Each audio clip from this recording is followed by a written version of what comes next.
Hello dear student, देखिएगा class 10th के mathematics के पहला क्वेश्चन दिया गया है। मोस्ट इंपॉर्टेंट क्वेश्चन है, बहुविकल्पी क्वेश्चन है, एमसीक्यू क्वेश्चन है।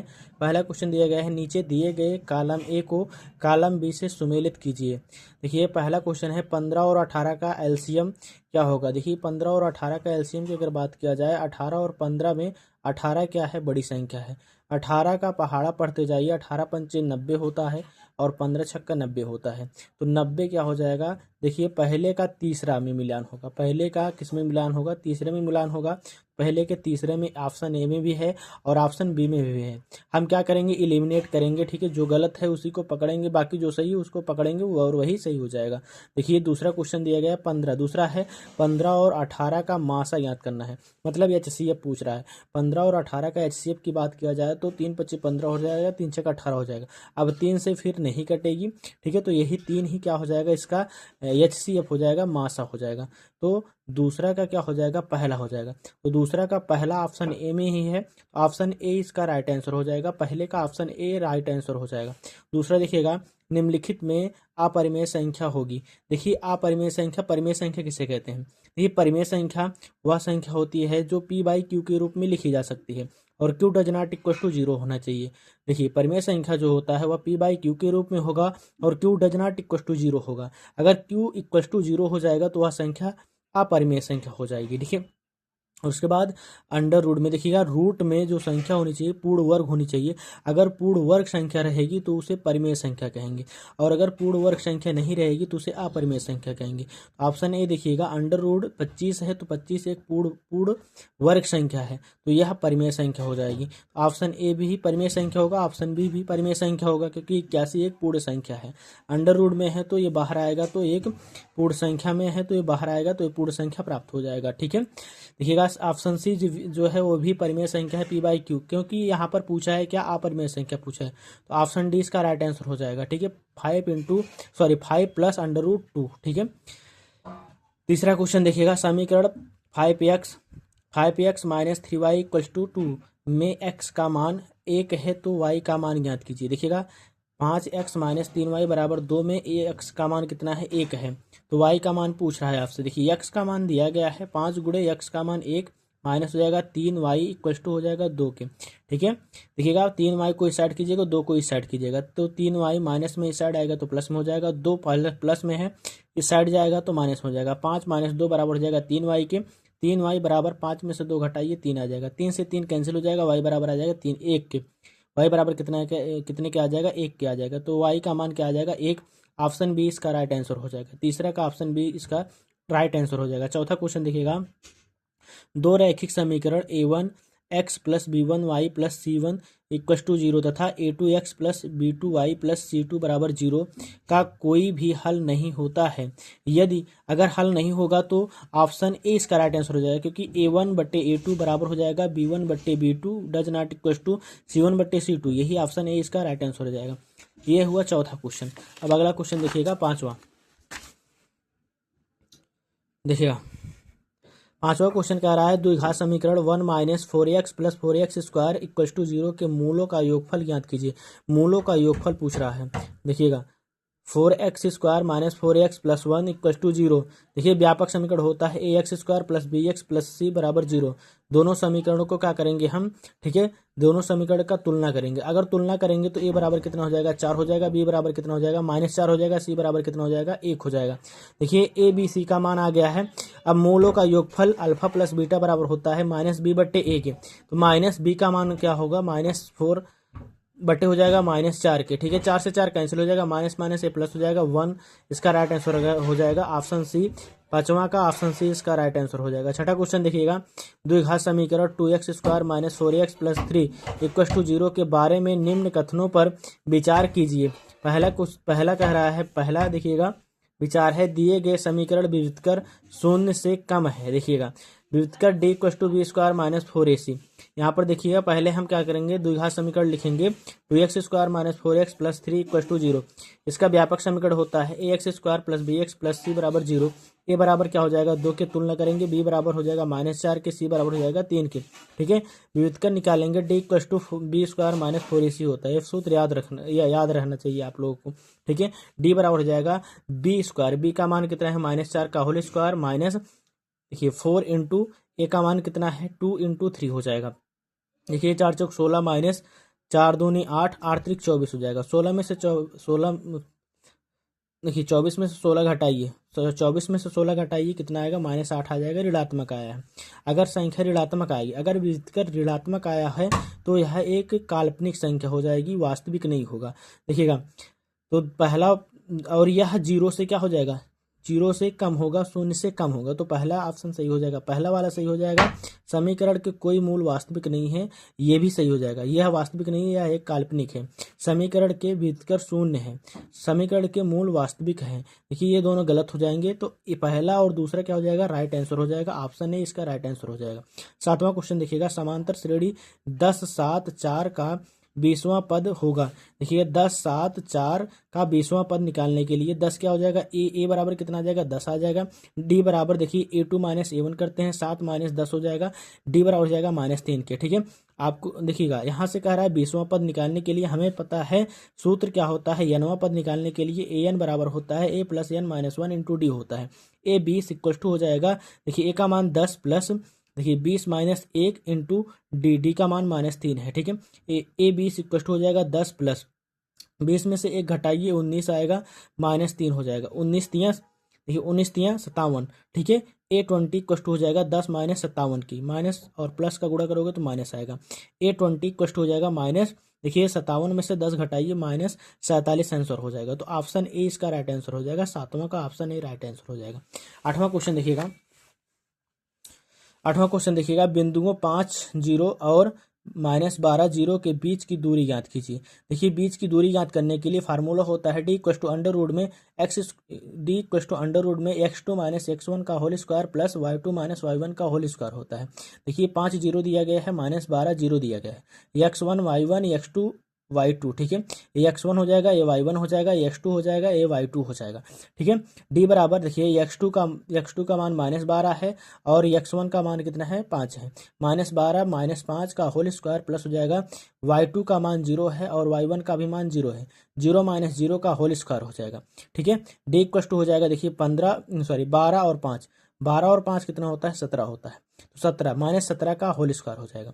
ठीक है, डी इक्वल टू हो जाएगा 17 का वर्ग कितना होता है 289 होता है। डी बराबर हो जाएगा कितना 17 के, तो डी का मान कितना आएगा 17, मतलब कि जो दूरी प्राप्त होगी बीच की दूरी कितना प्राप्त होगी 17 प्राप्त हो जाएगा। ऑप्शन डी इसका राइट आंसर हो जाएगा। 9वां क्वेश्चन देखिएगा, बहुपद 3x square plus 5x minus 2 के शून्यांकों का योगफल ज्ञात कीजिए। यहाँ पर भी योगफल ही पूछ रहा है। देखिए 3x square plus 5x minus 2 equal to 0। व्यापक समीकरण क्या होता है, ax square plus bx plus c बराबर 0 होता है। देखिए दोनों समीकरण को क्या करेंगे, दोनों समीकरण का तुलना करेंगे। समीकरण की तुलना करने के बाद देखिएगा a बराबर 3 आएगा, b बराबर कितना आएगा 5 आएगा और c बराबर कितना आएगा -2 आ जाएगा।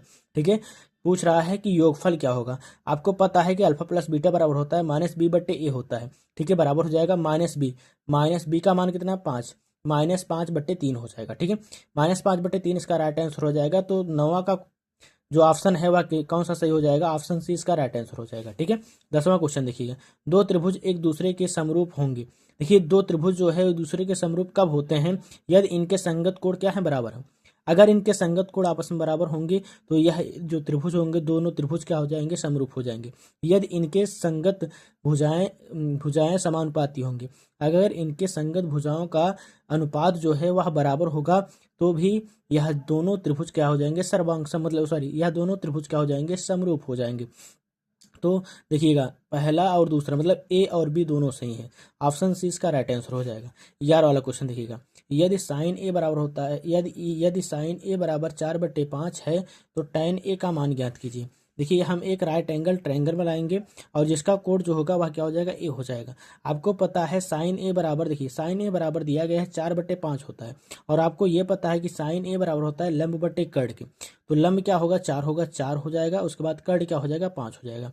ठीक है, हम आधार निकालेंगे। तो आपको पता है कि कर्ण का जो वर्ग होता है वह लंब के वर्ग और आधार के वर्ग के योग के बराबर होता है। तो कर्ण का वर्ग AC का वर्ग बराबर हो जाएगा BC का वर्ग प्लस AB का वर्ग। हमें क्या प्राप्त करना है, AB का वर्ग AB की दूरी प्राप्त करनी है। तो AB का वर्ग बराबर हो जाएगा AC का वर्ग माइनस BC का वर्ग। ठीक है, AB का वर्ग बराबर हो जाएगा AC कितना है 5, 5 का वर्ग माइनस 4 का वर्ग हो जाएगा। AB का वर्ग बराबर हो जाएगा 5 5 25 माइनस 4 चौक 16 हो जाएगा। AB का वर्ग बराबर हो जाएगा 25 में से 16 घटाइए 9 आ जाएगा। AB बराबर हो जाएगा 3 के। ठीक है, AB बराबर कितने के हो जाएगा 3 के। आपसे पूछ रहा है tan A का मान। ठीक है, देखिएगा AB कितना है 3 है। tan A बराबर क्या होता है लंब बटे आधार के। तो लंब कितना है 4 है, आधार कितना है 3 है। तो 4/3 इसका राइट आंसर हो जाएगा, ऑप्शन सी इसका राइट आंसर हो जाएगा। 11 का ऑप्शन सी इसका राइट आंसर हो जाएगा। अगला क्वेश्चन देखिएगा, क्वेश्चन 12 देखिएगा। एक क्षण की लंबाई का उसकी छाया में अनुपात 1/√3 है। सूर्य का उन्नयन कोण क्या होगा। देखिएगा लंबाई दिया गया है 1 और छाया जो है वह कितना है √3। तो आपसे कोण पूछ रहा है, माना कोण क्या है थीटा है। तो देखिएगा लंब और आधार है, तो tan थीटा बराबर हो जाएगा AB बट्टे BC की। AB कितना 1/√3 हो जाएगा। देखिए tan थीटा बराबर हो जाएगा tan 30 अंश। tan से tan कैंसिल हो जाएगा, थीटा बराबर 30 अंश। ठीक है, थीटा बराबर 30 अंश ऑप्शन ए में दिया गया। तो 12 का ऑप्शन ए इसका राइट आंसर हो जाएगा। 13 वाला क्वेश्चन देखिएगा, बिंदुओं 5 0 और 0 4 को मिलाने वाले रेखाखंड को बिंदु P 2:3 के अनुपात में अंतः विभाजन करता है। P के निर्देशांक ज्ञात कीजिए। देखिए मान लीजिएगा एक रेखा है AB और उसको जो है बिंदु P जो है वह मिला रहा है। ठीक है, बिंदु P का जो निर्देशांक है उसको ज्ञात करना है। मान लीजिएगा उसका निर्देशांक XY है और ये इसको क्या किया है अंतः विभाजन किया है कितने अनुपातों में 2:3 के अनुपातों में विभाजन किया है। तो 2:3 जो होगा वह M1:M2 के हो जाएगा। देखिए 5 0 और 0 4, 5 0 देखिए X1 Y1 हो जाएगा, 0 4 क्या हो जाएगा X2 Y2 हो जाएगा। फार्मूला होता है अंतः विभाजन के लिए X बराबर M1 X2 plus M2 X1 अपान M1 प्लस M2 होता है। ठीक है, Y बराबर M1 Y2 plus M2 Y1 बटे M1 प्लस M2 होता है। ठीक है, X बराबर M1 का मान 2 हो जाएगा गुणे X2 का मान 0 प्लस M2 का मान कितना हो जाएगा 3 हो जाएगा इंटू X1 का मान कितना हो जाएगा 5 बटे हो जाएगा 2 प्लस 3 के। ठीक है, देखो 2 का गुणा 0 में करोगे तो 0 हो जाएगा, 3 5 15 हो जाएगा, 3 2 5 हो जाएगा, 5 3 15 X बराबर 3 आ जाएगा। Y बराबर देखिएगा M1 का मान 2 गुणे Y2 का मान 4 प्लस M2 का मान 0 है, M2 का मान 3 है, Y1 का मान 0 बटे हो जाएगा 2 प्लस 3 के। ठीक है, Y बराबर हो जाएगा देखिए 4 दूनी 8 प्लस 0 बटे 5 के हो जाएगा। तो Y बराबर हो जाएगा 8/5। तो P का निर्देशांक जो प्राप्त होगा XY है, तो P का निर्देशांक 8/5 हो जाएगा। P का निर्देशांक प्राप्त हो जाएगा। देखिएगा 14 वाला क्वेश्चन, एक वृत्त के किसी व्यास के सिरों पर खींची गई समांतर स्पर्श रेखाओं की संख्या कितनी होगी। देखिए एक वृत्त है, ये वृत्त का व्यास है AB, इस व्यास के सिरों पर सिर्फ 2 ही रेखा खींची जा सकती है। तो ऑप्शन बी इसका राइट आंसर हो जाएगा। देखिएगा 15 वाला क्वेश्चन कह रहा है कि 14 सेंटीमीटर त्रिज्या के एक वृत्त के वृत्तखंड का क्षेत्रफल 154 सेंटीमीटर है, तो त्रिज्यखंड का कोण ज्ञात कीजिए। देखिए R बराबर दिया गया है 14 सेंटीमीटर, त्रिज्यखंड का क्षेत्रफल बराबर होता है πr² थीटा बट्टे 360 अंश। ठीक है, यहाँ पर देखिएगा त्रिज्यखंड का क्षेत्रफल दिया गया 154 बराबर हो जाएगा पाई का मान 22/7 गुणे हो जाएगा। देखिए R² 14 गुणे 14 गुणे हो जाएगा थीटा का मान पूछ रहा है, थीटा बटे 360। देखिएगा 7 से काटिए 7 दूनी 14 हो जाएगा। ठीक है, उसके बाद 11 से काटो 11 दूनी 22, 11 के 11, 11 चौक 44 हो जाएगा। ठीक है, अब देखिएगा यहाँ से 2 से काटो 2 7 14 हो जाएगा, 7 से काटिए 7 दूनी 14 हो जाएगा। ठीक है, 7 दूनी क्या हो जाएगा 14 हो जाएगा। ठीक है, अब देखिएगा 2 दूनी 4 हो जाएगा और 360 को इस साइड पक्षांतर कीजिए, 360 बराबर हो जाएगा 4 थीटा के, 4 को इस साइड पक्षांतर कीजिए भाग में हो जाएगा थीटा बराबर 360/4 हो जाएगा, 4 9 36 थीटा बराबर हो जाएगा 90 अंश। ठीक है, तो थीटा बराबर 90 अंश, ऑप्शन बी इसका राइट आंसर हो जाएगा। 15 का ऑप्शन बी राइट आंसर हो जाएगा। 16 देखिएगा कैप्सूल संयोजन है। देखिए कैप्सूल जो है वह किससे किससे बना होता है, किससे किससे संयोजन होता है। तो बी इसका राइट आंसर हो जाएगा, क्योंकि कैप्सूल जो होता है एक बेलनाकार एवं दो अर्धगोले से बना होता है। ठीक है, 17वां क्वेश्चन देखिएगा, एक ठोस अर्धगोले का कुल पृष्ठीय क्षेत्रफल क्या होता है। एक ठोस अर्धगोले का कुल पृष्ठीय क्षेत्रफल जो होता है वह क्या होता है, 2πr² होता है। तो ऑप्शन सी इसका राइट आंसर हो जाएगा। 18वां वाला क्वेश्चन देखिएगा, निम्न आंकड़ों की माध्यिका होगी 2 3 4 5 6 7। ठीक है, 1 2 3 4 5 6। देखिए 2 क्या हो जाएगी, यही माध्यिका हो जाएगी। 4+5, 4+5/2। देखिए 4 और 5 को ऐड करोगे 9/2 हो जाएगा। देखिएगा भाग दीजिए, 4.5 इसका राइट आंसर हो जाएगा। तो ऑप्शन डी इसका राइट आंसर हो जाएगा। तो आई होप आप सब समझ गए होंगे। तो अब हम मिलते हैं नेक्स्ट वीडियो में, आज के लिए इतना ही।